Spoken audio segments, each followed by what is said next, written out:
up with our voice. I don't know what they say there. I don't. Something Up, their up, voices. up with our voices. Oh. But what their lawyers will be saying is cease and desist. So we shouldn't sing anymore. I did try to harmonize with you, though. Oh. So we'll see how that turns out. I didn't clock that, but I'm very happy that happened. See how that turns out in post. A little bit. Anyway, what's good, everybody? Hi, everybody. Welcome to another edition of Ringside. I'm John. I'm Kendwa. And listen, we're all here in this world at the same time. A lot of bad shit's happening out there, but you know what's uniting the world slowly but surely? K-pop. K-pop, and specifically K-pop Demon Hunter. Yeah. So we went down the rabbit hole a little bit. I mean, obviously, since we watched the movie about a month ago when it was released on Netflix, we've been obsessed. Yeah. And the world has slowly started to catch on. But once they did, it caught on like fire. Yeah. But we went down the rabbit hole a little bit, and we sort of remembered that we actually covered the announcement of K-pop Demon Hunter 4 years ago. That's crazy. Back when all they had was a concept art image they released and a sort of general outline of what the movie would be. We knew that they were going to be a girl group battling demons. I mean, that's kind of what the title of the movie suggests, right? And we knew that it was going to be a musical. Mm-hmm. And then we didn't hear a lot about it for years. And then they released like a short teaser about a month or two before the movie released on Netflix. But it's been really cool to see the reception that this movie's gotten over the last few weeks. I think the craziest thing about it is we being me and you, live in kind of like a K-pop bubble, because I'm really into K-pop, and I have been since before the pandemic, maybe 2018, 2019-ish. So it's like, to us, it was always going to be interesting. We were always going to watch it. We were always going to probably enjoy it. Right. But to see how many other people, I've had multiple friends be like, I don't listen to K-pop, but I'm listening to this album over and over again. Yeah. We just needed something, I think, to get people interested in the genre. But it was, it was so shocking to me, because I figured K-pop fans would like it, but it's going so far beyond that, which is amazing. It's anything you can hope for any project. It's definitely, they found a really good balance of like making it mainstream, but also really, I mean, from what I assume, I like K-pop because you like K-pop. There are songs that I do genuinely enjoy and I listen to on my own, but generally I listen to it whenever you're listening to it. Yeah. Usually on our drives to Disney. But it's been cool because, I mean, when we watched it, there were a lot of like references and homages to like Korean dramas and just that style of filmmaking and TV making that they incorporated into it. So I feel like they found a really cool way of just sort of honoring everything that goes into what makes K-pop K-pop. And also, I mean, you have Twice all over the soundtrack. It helps. It's just really cool to see how much people are reacting to it. I ended up liking the soundtrack way more than I thought I would. I figured I'd like it, but I'm obsessed with it. I also think it works really, really well, like as a structured musical, but that's another conversation for another time. There are people who have talked about it probably more eloquently than I could. But yeah, no, it's just, I don't know. I felt like we were listening to it this morning. So, I mean, you know. Yeah.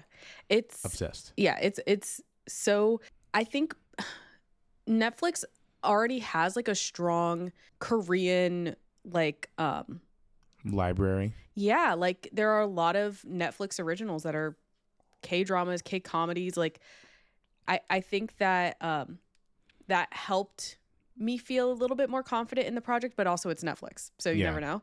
But it does seem like there was a lot of care and attention put into it. Like they made genuinely good songs, like top of the charts songs in America, which is like, yeah, I think you're right. I think they did a good mix of like showcasing K-pop and Korean culture, especially like entertainment, and still making it approachable for people who are like literally brand new to the genre of K-pop. But yeah, it's fun. Even if you don't think you'll like K-pop, I mean, it doesn't seem like it's a necessary or a barrier to entry. Like there are people who I know personally who don't really care about K-pop or are indifferent to it who loved the movie and loved the soundtrack.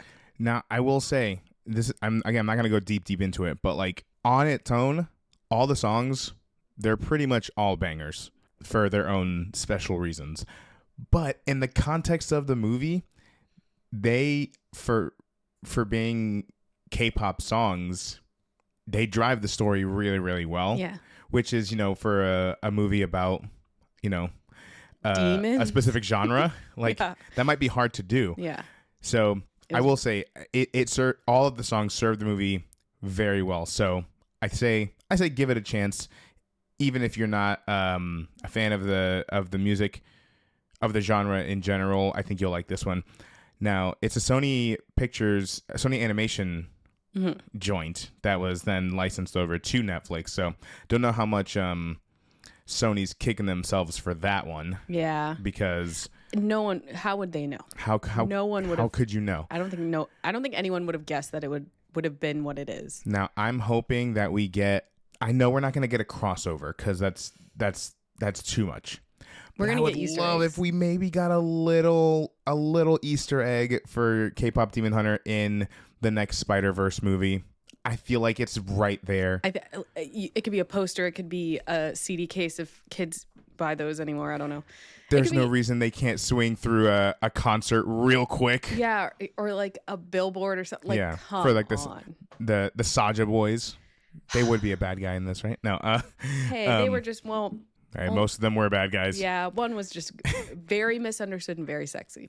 But I'm sure it's inevitable. We'll find out. We'll get more news about a sequel or something as the popularity only grows. So Alexander, rumors only grow. Oh my God! And we both know what we know. Anyway, that's that on K-pop Demon Hunter. Let us know if you checked it out, how you felt about it, if it made you feel things. But let's speaking of Spider-Man and Spider-Verse, we're going to talk about that. But we are going to talk a little bit about Marvel here. Oh, thwip, swing. Okay, so generally speaking, we try to talk about the things we enjoy, right? But I do want to sort of talk about something that maybe I get a little annoyed by. He's going to rant. Incoming rant. It's not a rant. It's more of an open discussion here. Okay. With just the you and I. Just the you. So there's a lot of rumored leaks and some official announcements surrounding Marvel Studios, the MCU, specifically with two movies that we're going to be talking about today: Avengers Doomsday and Spider-Man Brand New Day. But let's talk about Doomsday first, because I feel like this is the one that's going to really grind my gears. Not the movie itself. I'm excited for Avengers Doomsday. I was excited when they announced it. Hell, I was even excited that they announced Robert Downey Jr. I don't care, because I'm one of those people. I want to experience it for what they show us. Okay? I'm not all bent out of shape in trying to figure out, how are they going to have Robert Downey Jr. in this? I'm intrigued by it. I was going to say, that's pretty much all I need. I'm not mad. I'm intrigued and withholding my critique until after I see what they do. Right, because there's been no announcement on whether or not he's going to be a Tony Stark variant. If he's going to be playing a Victor Von Doom, which is what they announced him as. Mm-hmm.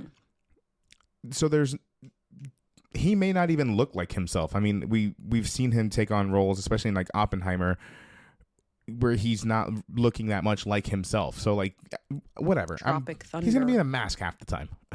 Right. So Tropic Thunder. He didn't look like himself then. Oh my God. They're like that. You know how crazy that would drive people if. Never mind. I don't even want to say it. I don't want to speak that into existence. I know where you were going, and driving people crazy. That's not even the half of it, but hurricane update. So what happened? What are we doing? I forgot you can see my screen now. I got a hurricane update. And I was just trying to see. I don't think it's gonna. Oh, okay. I don't think it's going near us. So for those, I mean, obviously, there's no way y'all would know.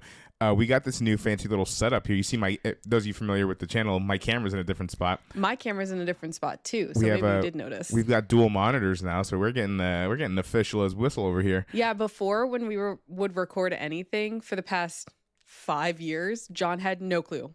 He couldn't see, so he would always ask me like, "Is my hair okay? Can you see my water bottle?" And this, like, right. I was the director, truly.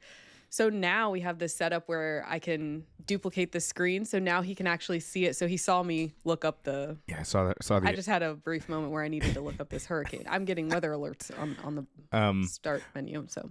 But anyway, I'm going off on a little bit of a tangent there about Robert Downey Jr. But this is actually more about the question I pose here. Are we about to experience a second Doctor Strange in the Multiverse of Madness level of like fan speculation and ultimately disappointment?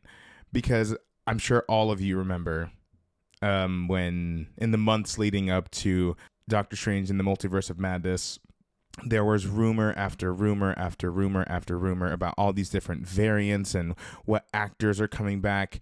And they were talking about everyone from Tobey Maguire as Spider-Man to Tom Cruise as an Iron Man variant and everyone in between.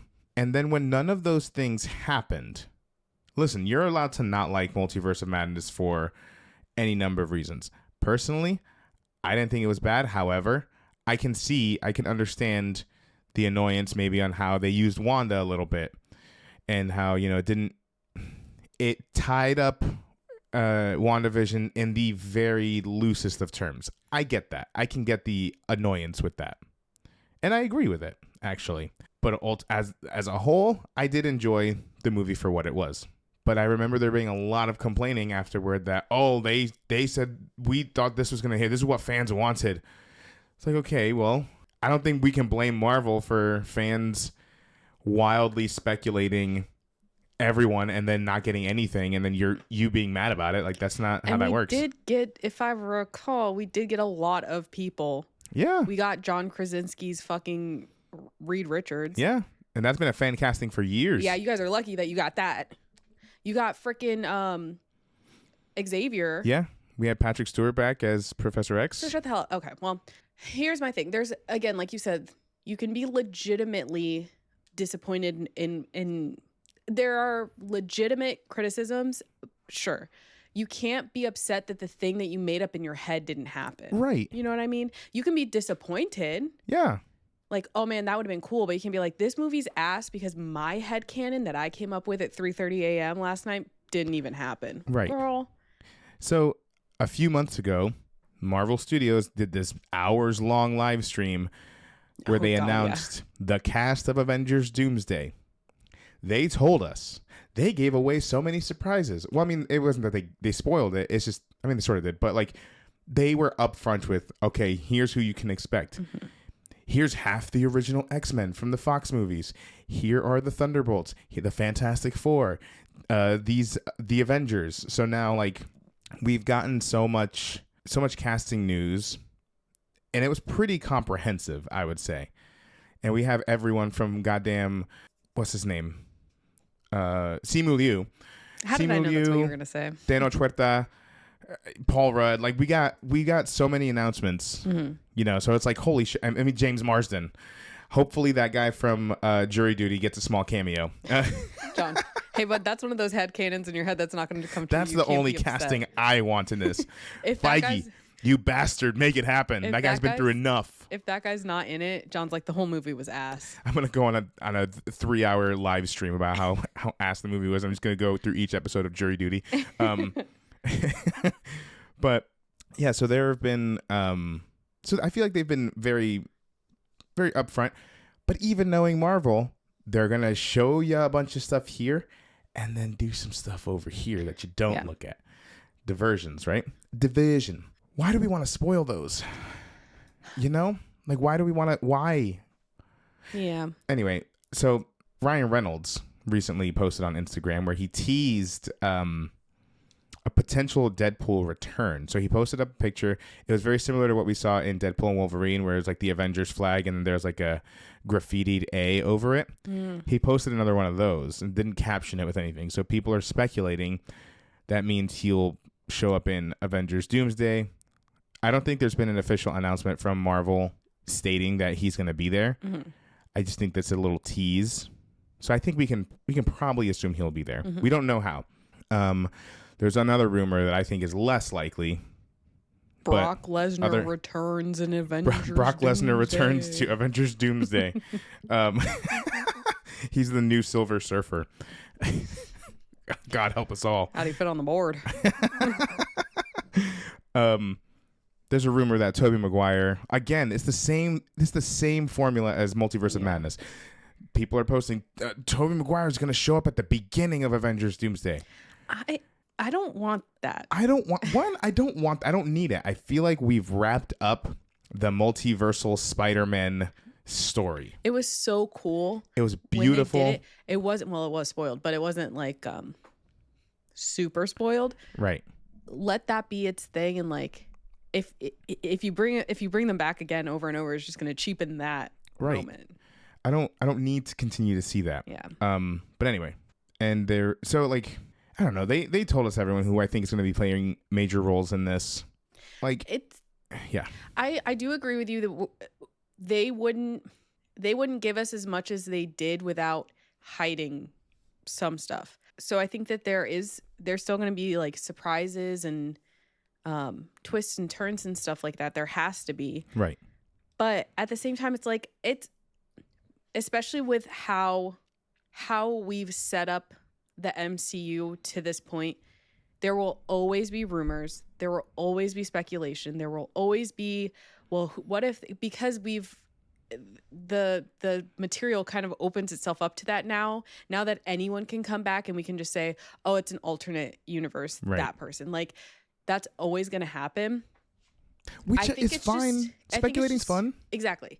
That can be fun. And yeah, but I think the key is that people maybe try to disassociate the rumor from their expectation. Like, don't hinge your whole enjoyment of the thing on if this one thing happens. You know what I mean? If this one person comes back, because you're setting yourself up for failure. You'll never enjoy anything that way. And I feel like, I know that especially in like superhero movies in general, but in like Marvel movies, they kind of pride themselves on big moments, which is fine. I mean, hey, that's how wrestling kind of works the same way. WWE kind of works the same way. You may not remember the entire PLE or the entire pay-per-view, but you'll remember one specific moment from it, right? But all that to say is, as long as they make a good movie and there are those surprises, and because sometimes the surprise is how characters are used. I wouldn't be surprised if we see the original X-Men for 10 minutes of the movie. Yeah. I wouldn't be surprised. Yeah. Does that mean that the rest of the movie is going to be bad? No. I mean, maybe, but I don't think that's why. If the movie's bad, the movie's bad. Yeah. I don't think it'll be bad, but at least I hope. I really hope it's not. Now, here's on a little the fun side of speculation. It's been my dream that ever since the passing of Stan Lee, that if Marvel were ever to get the rights for Deadpool, that Deadpool would be the new Marvel cameo and everything. So how funny would it be if Deadpool's only there at the post-credit scene, fight's already over, and he's like, shit, where is everyone? You know? Package for Tony Stank or whatever. I don't mind that. But they still need to do something for Stan Lee. Something somewhere hidden in there. Well, yes, but I'm just saying, like, I think for the movie-to-movie cameo, I would love for him to be that guy, pal.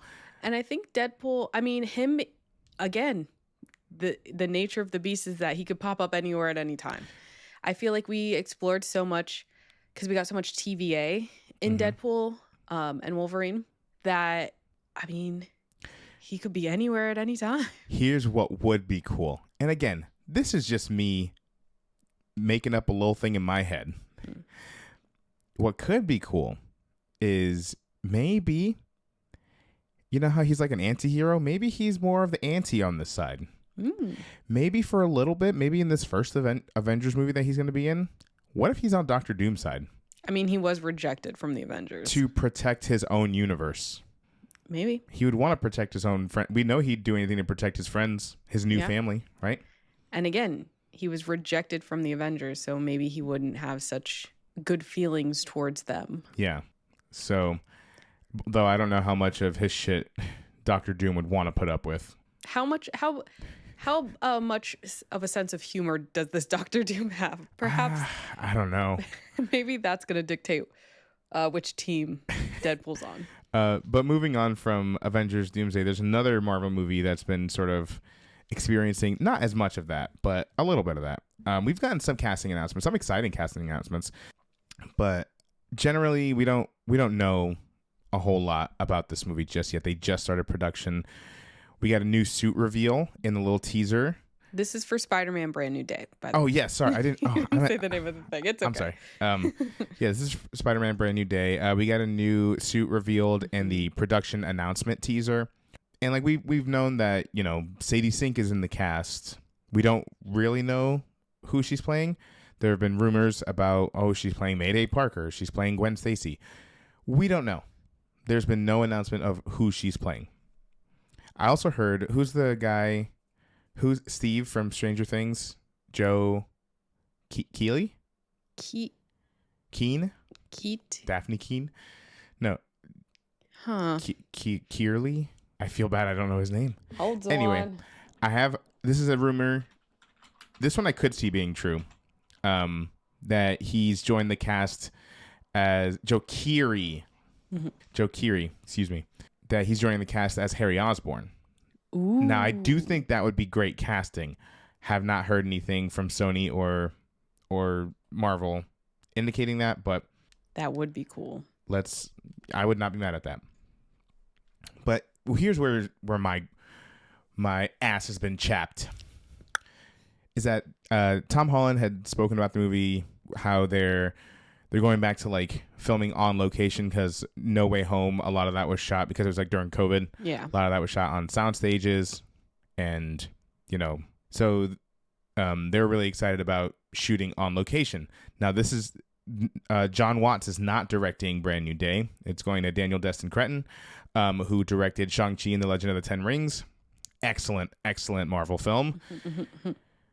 And we know he likes to shoot on location. I mean, that whole bus scene, like, they didn't chop a bus in half on the street, but, you get what I'm saying. Yeah. So they're shooting on location, but now a bunch of photos and videos are being leaked of, like, a big action set piece. And granted, we don't know story-wise what's happening there, but, like, and again, this is just the me thing. This is just the John bitching hour.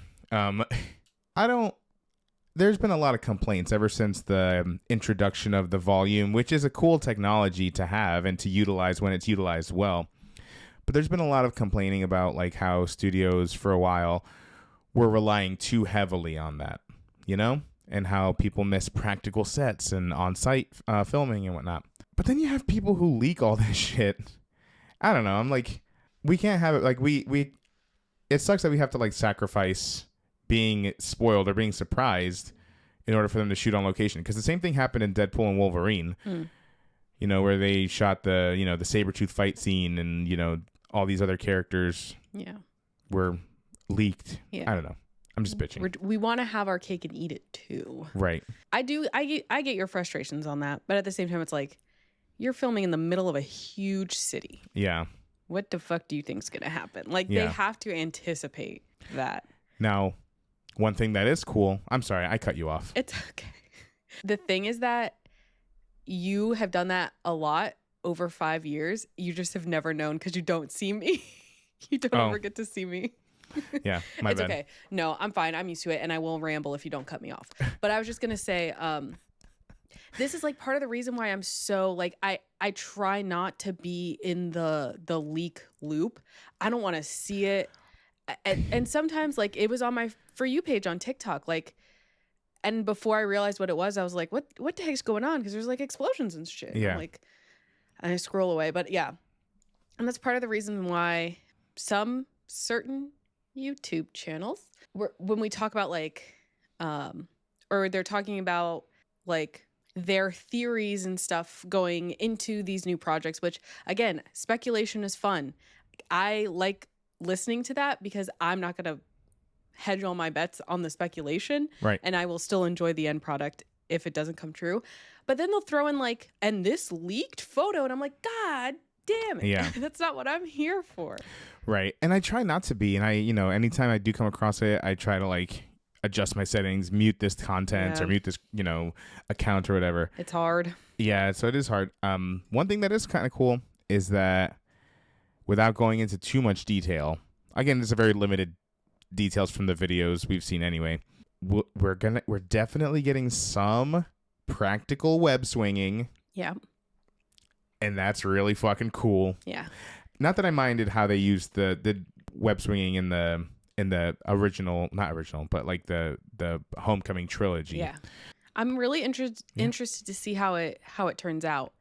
Getting a new director, I think. Yeah. They built this whole big ass rig for it. Yeah, it was really cool. And yeah, I don't know. It's like, okay, at the end of the day, which would you rather have? No set photo leaks or more practical backgrounds, stunts, right? That like I'd rather have all the practical stuff. Yeah, same. Yeah. But I'm just like, damn guys, we just can't complain. It is frustrating. And next year we're eating good because it's a big Spider-Man year. It's a big Spider-Man year next year. We're getting Spider-Man Brand New Day. We're getting the third and presumably final Spider-Verse movie. Finally. I know. And we're getting season 2 of Your Friendly Neighborhood Spider-Man.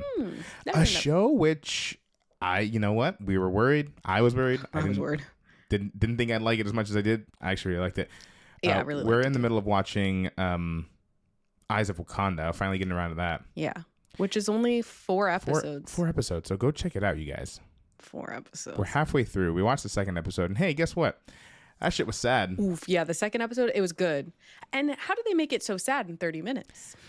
How do they make it so sad in 30 minutes? Fuck, man.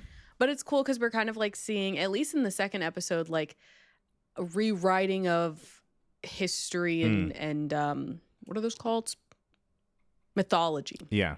It's cool. It kind of reminds me how in Loki, when they would just be like, oh, that like great historical mystery, that was just Loki. Just Loki being Loki. Yeah. DB Cooper, that was just Loki. Anyway, wanted to throw in a little love for Eyes of Wakanda. Yeah. But yeah, big Spider-Man year next year, so very excited. Hopefully the announcements and leaks are at a minimum now. Hopefully. Yes. Part of me also thinks maybe they might be just doing it themselves to like get people to talk about that and like possibly work on this stuff over here. They've also famously like leaked fake shit before. It's true. Which please do that. Throw us off our tracks. Speaking of fake leaks, let's talk about WWE a little bit, just for a little while.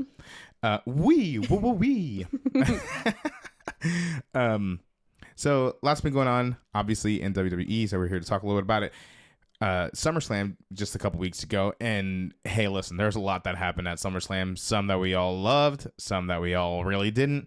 One thing's for true, in that movie theater releases for these PLEs, they need to be like a regular thing. I need them for the big 4 at least. That's what we've been saying for years. Finally, someone fucking listens to us. SummerSlam at the movies was a fucking vibe. It was so much fun. It was so much fun.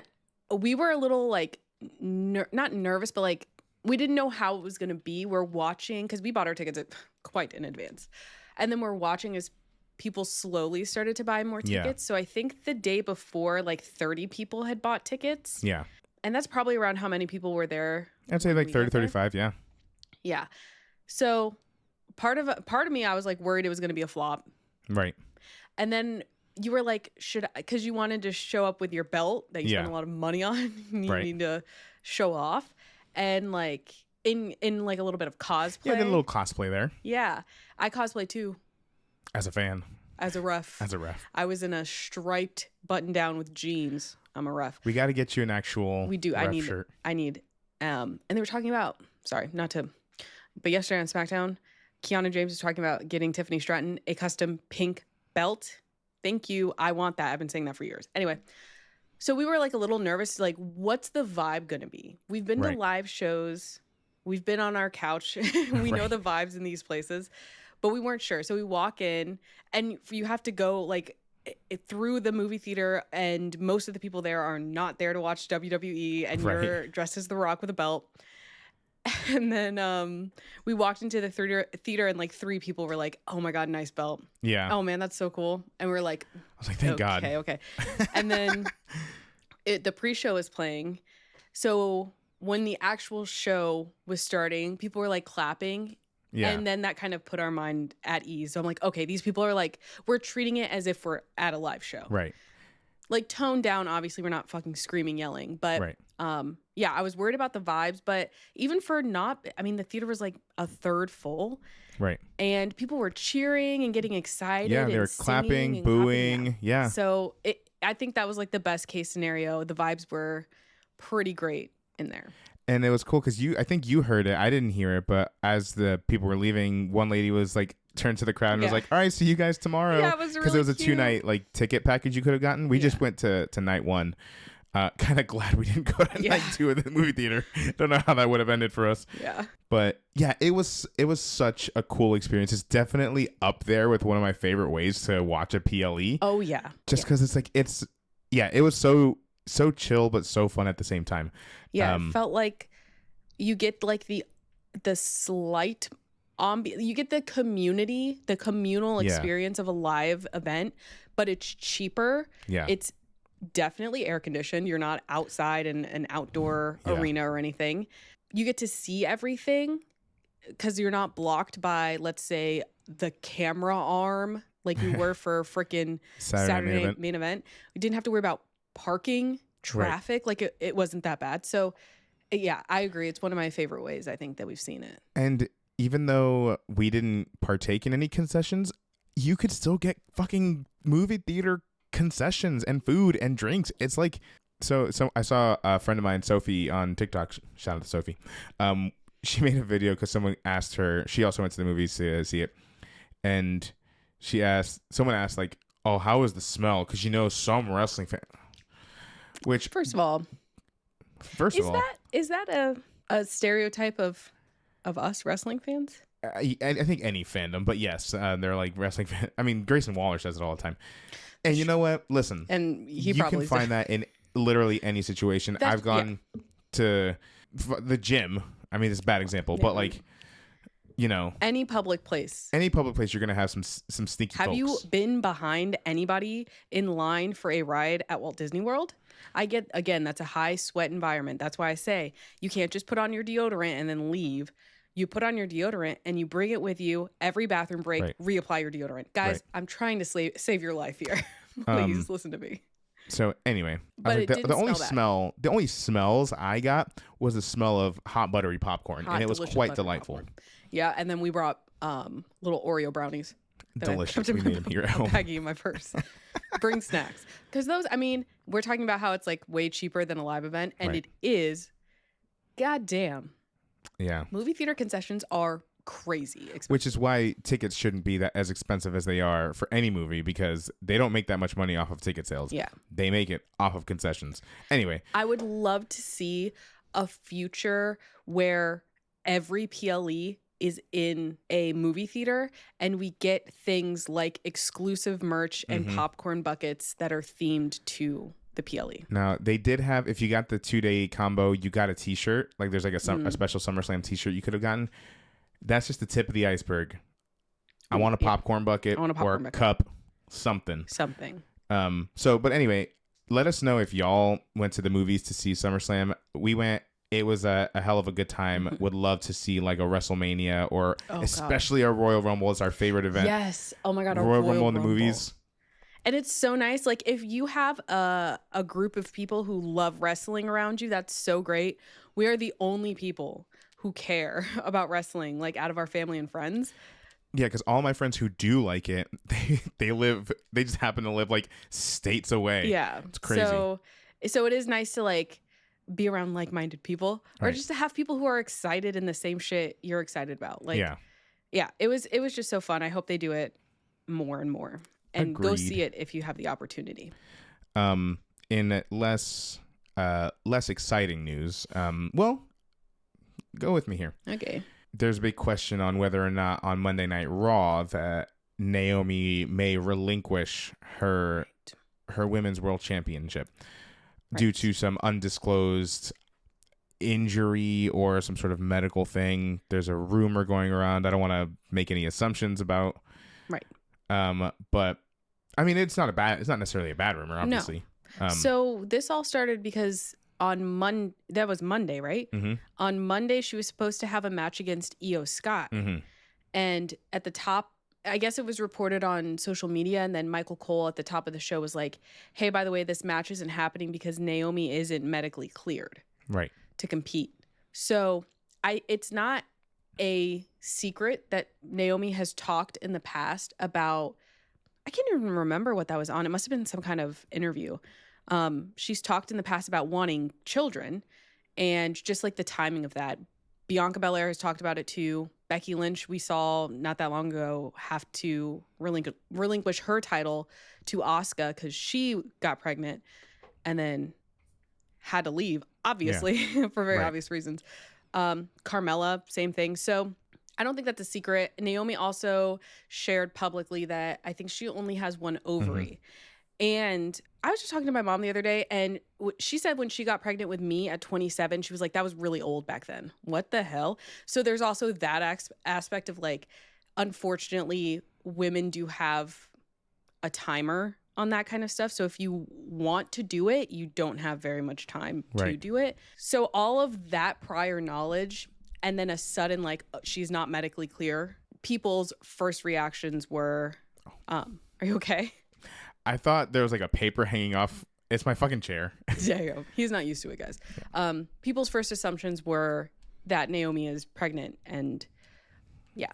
Right. My first reaction was, she's lying. She's a lying liar, and something's gonna happen. Well, I don't think that's out of the realm of possibilities. That maybe she just didn't want to face Io Sky before she faced Stephanie Vaquer at Clash in Paris.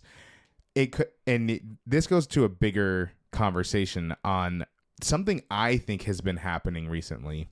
I think that WWE may have gotten into the business of feeding false information out there to throw people off. I mean, we just saw it happen with Seth Rollins. Although their whole thing was like, Seth lied to us. Right. Okay. So I think they're getting too smart.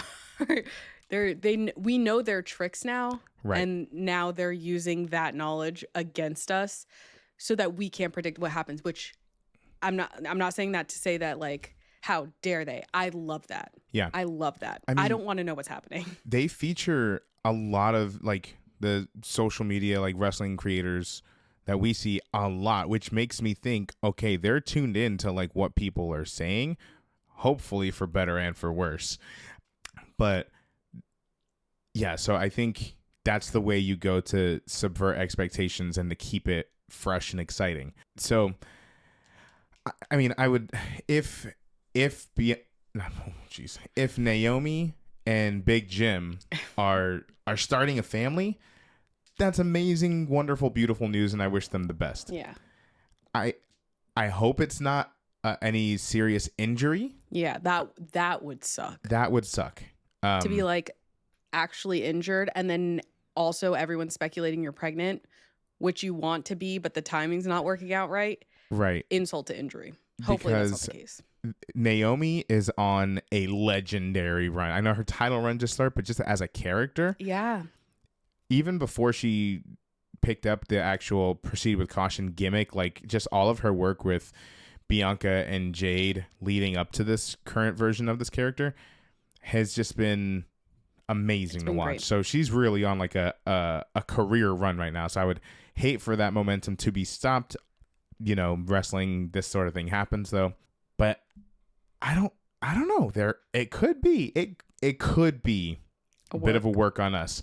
I'm still dubious on whether or not Karrion Kross and Scarlett are actually gone. I know. I just don't know. I don't know the truth anymore. I don't know. And you know what? That's fine. That's the new kayfabe, baby. Yeah, I'm okay with it. Everyone was complaining that kayfabe is officially dead because of WWE Unreal. Oh like, my god! It's just gotta evolve. It's got to evolve in how we do it. All that stuff's already out anyways. Right. So we have to find new methods to subvert it. The last thing about WWE that I wanted to touch on. I was going to say. No, go ahead, please. We're going to figure out on Monday Night Raw, coming up in 2 days, what is officially going on with Naomi. Right. So when you listen to this, maybe you already know. Right. Yeah. By the time you hear this, we'll figure out what's going on with it. But just for us, that's a future state. So right. Interested to see. So last thing on WWE, we've another big. I might get some shit for this. Ooh. I think a lot of folks reacted very quickly upon hearing the news that hey, PLE's on Peacock. They're ending soon. I think after next year or after this year.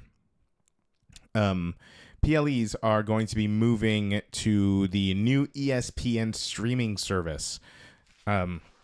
So they have basically a new souped up version of ESPN Plus. It's changing into, I think it's called ESPN Unlimited, or I think there's a cheaper version called ESPN Select. I'm limited. Now, here's the kicker. Peacock Premium is like what, $10, $8, something like that. It's pretty cheap. So for essentially less than $20, I mean less than $15, you're getting all the PLEs and a pretty vast WWE library, right? That's a hell of a bargain if you're a wrestling fan. If you're a WWE fan specifically. Yeah. Sorry, just make sure. And you get all the NBC shows. Yeah, you get Saturday Night Main Event. So like, it's a good deal. It's moving to this new streaming service. The service on its own is $30. That is a hell of a price jump for watching PLEs. Yeah. Okay. The reason why I say people reacted really quickly is because I think people were under the impression that the PLEs were going to be $30 each and that we were going back to pay-per-views essentially. I don't think we can do that in this day and age. I think they understood that it was $30 a month.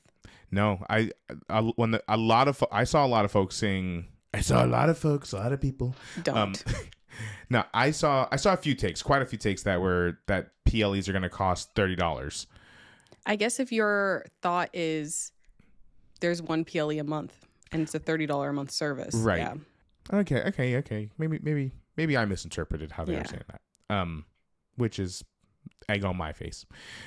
But even so, it's $30 a month if you're buying the package of the service on its own. If you already have a cable provider, Spectrum, Sling, which most people don't. Which a lot of people don't.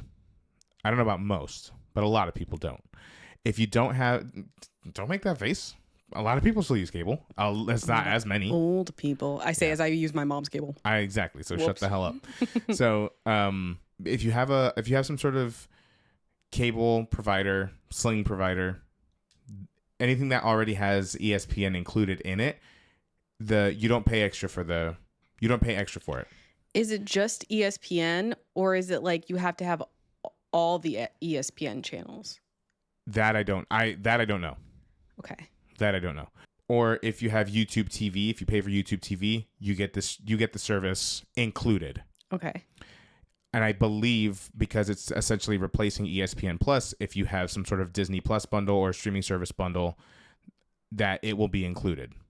And when you say is that the ESPN service? Okay, so it's not just like WWE's content will be included. The whole ESPN Unlimited will be included. That's to my understanding. If I'm incorrect, then please let us know in the comments because I'll be the first to admit I don't understand how it works. And to me, if this is a $30 a month service, I don't see them being like, oh, but if you already have cable, it's free. I don't see that happening. Maybe it's reduced. No, I mean I was reading on it before. ESPN is so. They love to put shit behind a paywall. Like you can't just watch every game for every sport. There are so many levels to it. That's why I think a lot of people were freaked out. But also like I can't see them being in a $10.99 a month bundle with like Disney Plus if they were trying to get $30 a month out of people. You know what I mean?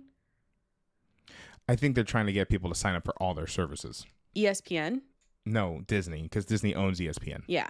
And we'll probably see a new bundle that's ultimately higher than whatever bundle they originally had, but is still cheaper than paying for each service individually. Yeah.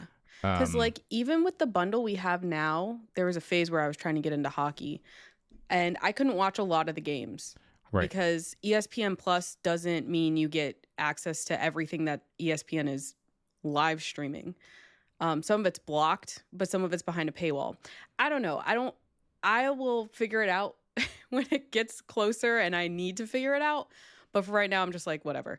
I think that's not until like, what, next year? I think the service itself comes out this year, but it's not going to be, WWE won't be on it until next year. Okay. I'll figure it out next year. So when it officially launches, we'll get more information. And I do apologize if I misinterpreted some of the information I read. That's just how as I was reading it, as I was sort of skimming through the info, that's what I took to be true was the, they're definitely going to bundle it with Disney Plus. Oh yeah. Because Hulu's being officially absorbed into Disney Plus as like one app one app. So like, it'll definitely be bundled that way. So there will be a cheaper option. But to my understanding, if you have like YouTube TV or anything that has the ESPN channels on it, you'll have access to because they probably do it to where if you get ESPN, you got to get all of them anyway. So I don't know how cable works. We haven't had the pleasure. The only reason I know somewhat about ESPN and specifically like NFL games is because my dad's such a big football guy. Yeah, and it's another thing that's so fucking annoying. You have to have like, you can't just get one thing and watch all of the football games in one season. Right. You have to have like YouTube TV and ESPN and like NFL Red Zone or whatever the fuck, I don't know. Yeah. So that's just what I fear happening here. And that's another thing that people were upset about. The money part is one thing. And again, I don't think anyone's 100% sure about what the fuck that's going to even look like. Yeah.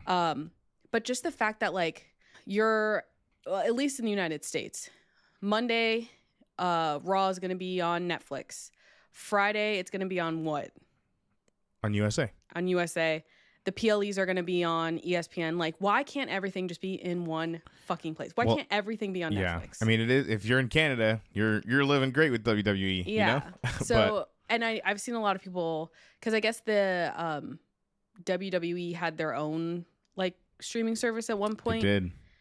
And a lot of people were like, just if you're gonna make it like expensive and complicated, just give us this back. It's a lot to keep track of.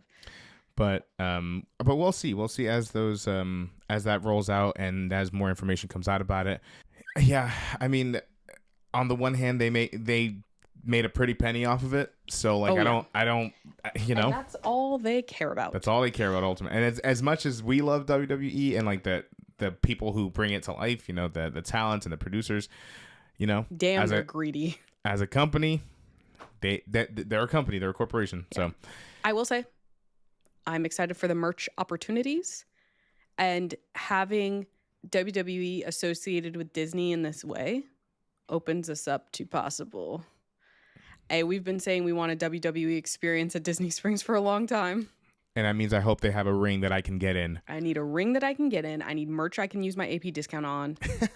I need a Royal Rumble at the Wide World of Sports, baby. But if you're looking for WWE in a theme park, however, go to Universal Studios for Halloween Horror Nights, because you get the Horrors of the Wyatt Six, I believe is the name of the house. That's so cool. It's so cool. That is like, is that going to be in both Universals? I think so. That's crazy. I think so. If you guys haven't heard, or if you're like really not theme park people, every year around Halloween, Universal does Halloween Horror Nights. And they have different haunted houses, which is just like themed areas, and you walk through them and you get fucking scared. Listen, I've never been, because I'm not crazy in such a way. John went when he was 10. Never went back. John was dragged after school when he was 10. But yeah, it's like quite frightening. But this year, one of the themed houses is Wyatt Six themed. Yeah. Which is so crazy. And Universal, there's one in California and one based in Orlando. So it's just so cool to see like Bray Wyatt's legacy and the Wyatt family's legacy in something so iconic and like Yeah. so huge. And part of it's that it's like in the Orlando area, which I know he lived here. It's such a big wrestling area. But yeah, so that was like so special to see. I'm so glad that they're doing it, and frightening. I know, but you can get that house's merch at Universal if you're in a theme park. Yeah. Cool. So we have one last thing before we go. We're sort of new segment, please, until we get a cease and desist. But just called. What do you want to talk about? Yeah, we're gonna get sued for sure. We're gonna get sued. I didn't include the first part. Just say, what do you want to talk about? Okay. You can't copyright a phrase. Transformative, I think, is what they call it. Yeah. Legally, we've transformed it. So I'm taking we're gonna use this opportunity to take questions from followers on social media. Social media, and as well as listeners of the show. And this first question, we have a twofer. From our good friend Soto619. If you're not following Soto619, please go check his content out. He is fantastic. And just an overall great guy. I hope your head is feeling better after those chair shots. Yes, they looked bad. So Soto sent in two questions that I thought were both pretty fascinating. As we're approaching our 50th episode really soon.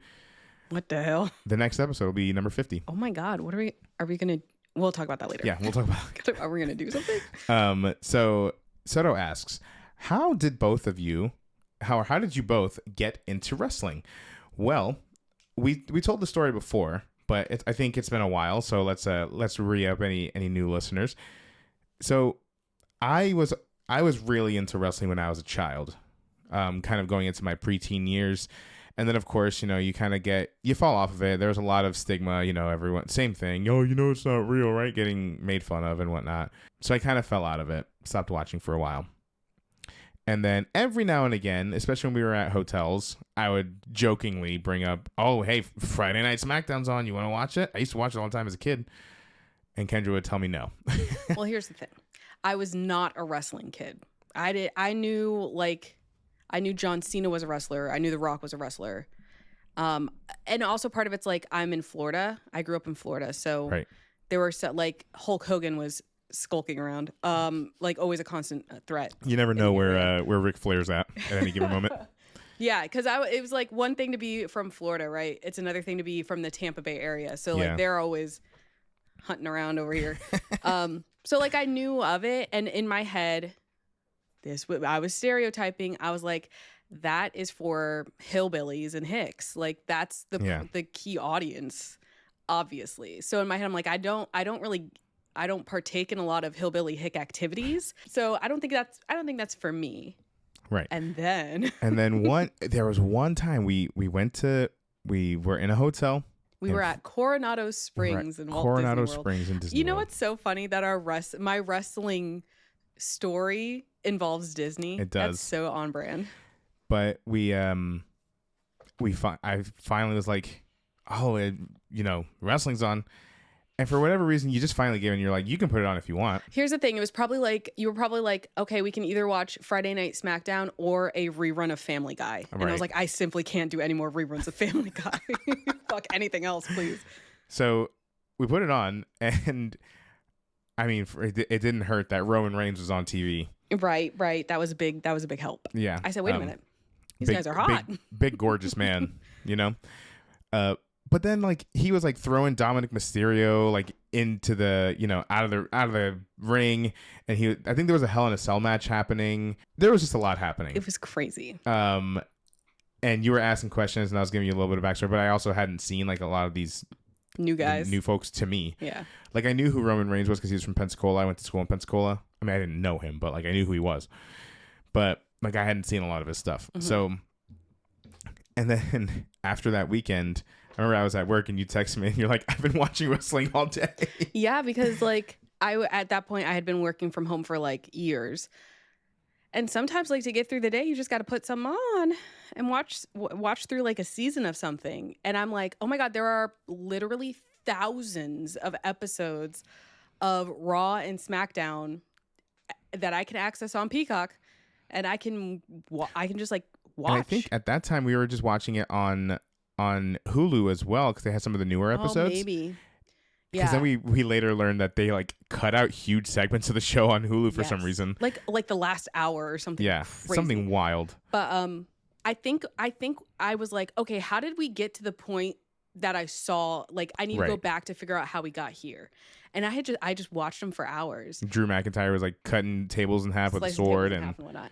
And I realized like, oh, this isn't at all what I thought it was. Like, I didn't realize how diverse the cast was, how diverse the audience was. Yeah. I thought it was for kids. So I'm seeing so many adults and I'm hearing the jokes that they're making. And I was like, wait a minute, this isn't for kids. And a lot of them were very hot. Hey, listen, that doesn't hurt. And it boiled down to like, oh, I'm watching live theater. Yeah. And we're both theater kids. Yeah. So. And for me, I mean, just getting back into it was just exciting because again, I was so into wrestling when I was a kid. Yeah.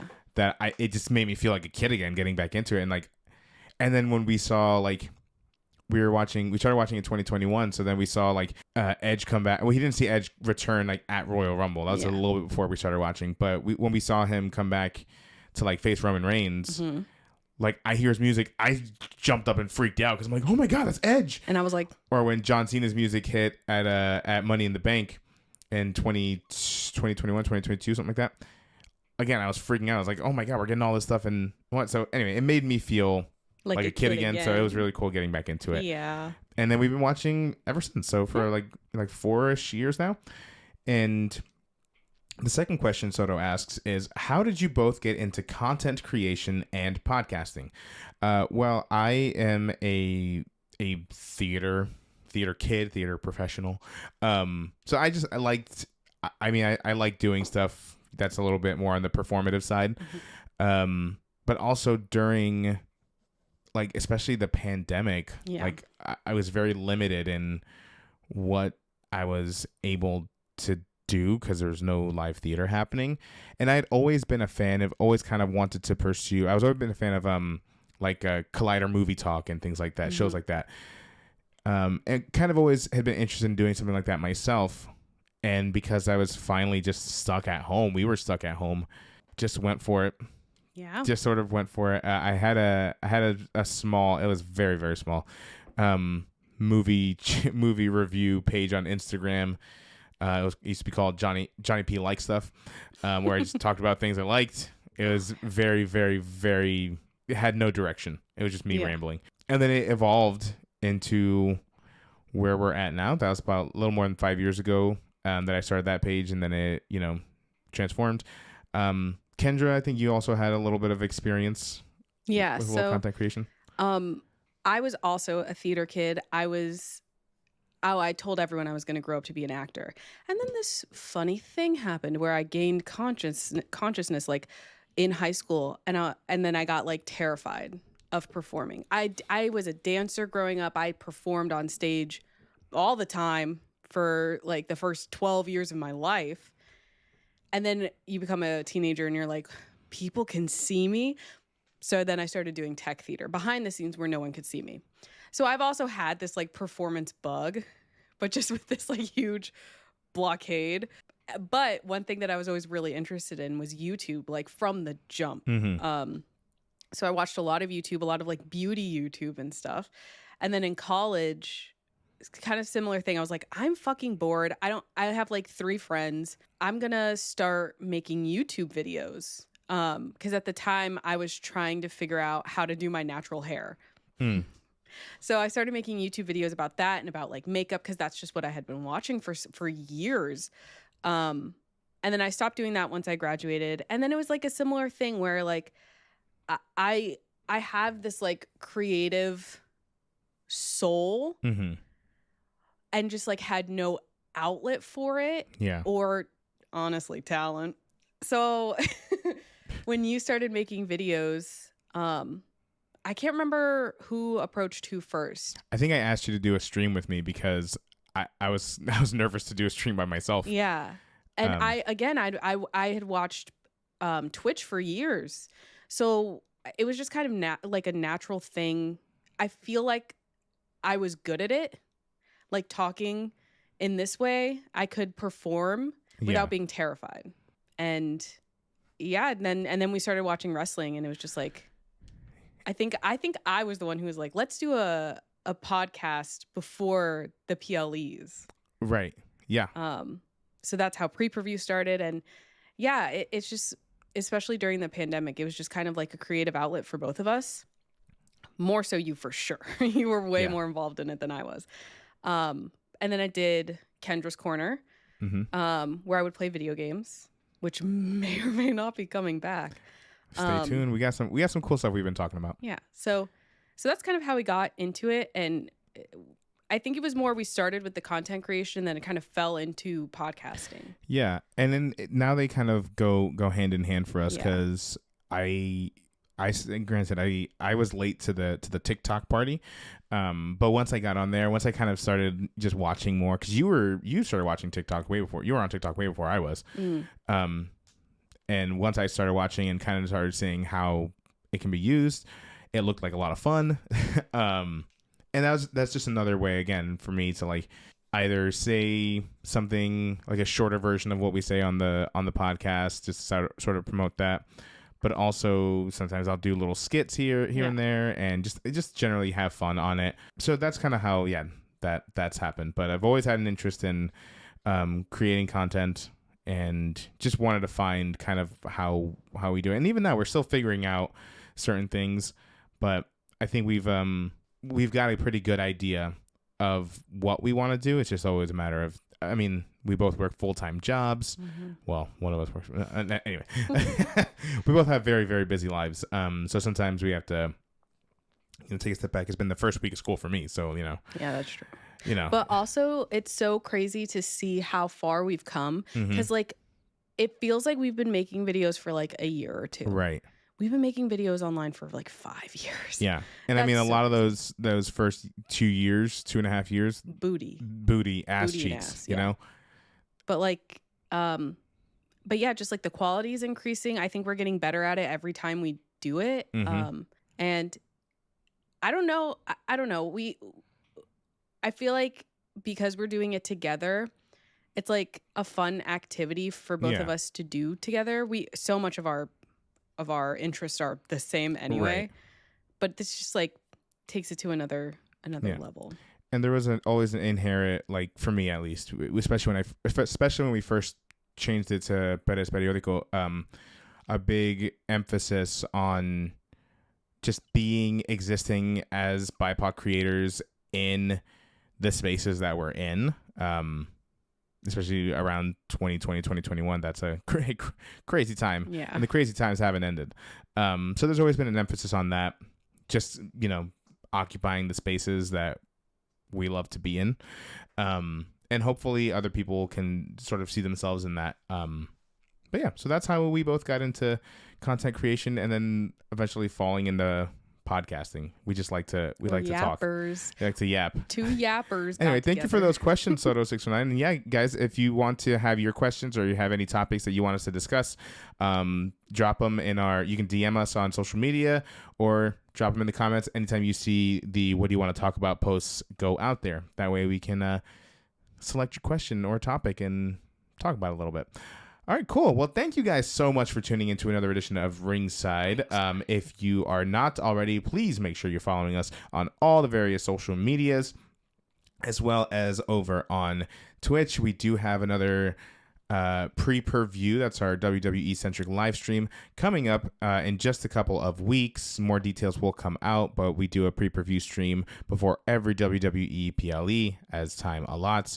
This next one's going to be kind of tricky because the Clash in Paris, since it's overseas, it's going to be at an earlier time here stateside. So we're figuring out times and dates. So make sure you're following us on all social medias to follow along with that information. Yeah. I don't have anything else to add. Make sure you're subscribed to us on YouTube. We've been having a lot of discussions. Again, maybe you might see a little variation update of Kendra's Corner soon. You never know. You never know. Something we've been talking about, as well as some other things. So make sure you're subscribed to us on YouTube. And if you're listening to the podcast, no matter where you're listening to it from, please remember to rate, review, and share it. That way we can get the more listeners we get, the more we can get to do which would be really great for us moving forward. Cool. Well, thank you all for tuning in, and we will see y'all for the next one. Bye. Peace.